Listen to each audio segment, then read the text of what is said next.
ফাস্তাকিম কামা উমিরতা ওয়া মান তাবা মাক। এই দোয়াটা সব সময় পড়ো। যার দুশ্চিন্তা আছে, হতাশা আছে, 5 ওয়াক্ত ফরজ নামাজের পরে সুন্নতের আগেই পড়ো 11 বার ফাস্তাকিম কামা উমিরতা ওয়া মান তাবা মাক, ফাস্তাকিম কামা উমিরতা ওয়া মান তাবা মাক, ফাস্তাকিম কামা উমিরতা ওয়া মান তাবা মাক। এরপরে যদি তোমার পেরেশানি না যায়, ভাই দুনিয়ায় এত বিপদে পড়ছো, দুনিয়ার কারো কাছে বলার দরকার নাই, নেতার কাছে যাওয়ার দরকার নাই, হতাশাগ্রস্ত হবার দরকার নাই। রাতে একটু জেগে যাও।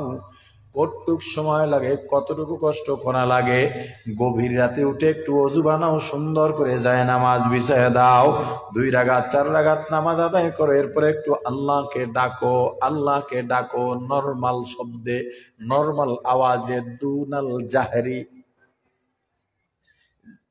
উঁচু আওয়াজে না, নরমাল যেভাবে কথা বলো ওইভাবে ডাকো। এরপরে একটু তেলাওয়াত করো, তেলাওয়াত, আল্লাহর তেলাওয়াত করো, কোরআনের তেলাওয়াত। কোরআন তেলাওয়াত শেষে কোরআনটাকে, পবিত্র কোরআনকে নিজের বুকের সঙ্গে একটু মিলায়া ধরো। চক্ষু 2টা বন্ধ করে তুমি আল্লাহর আরশের সঙ্গে সম্পর্ক করে ফেলো।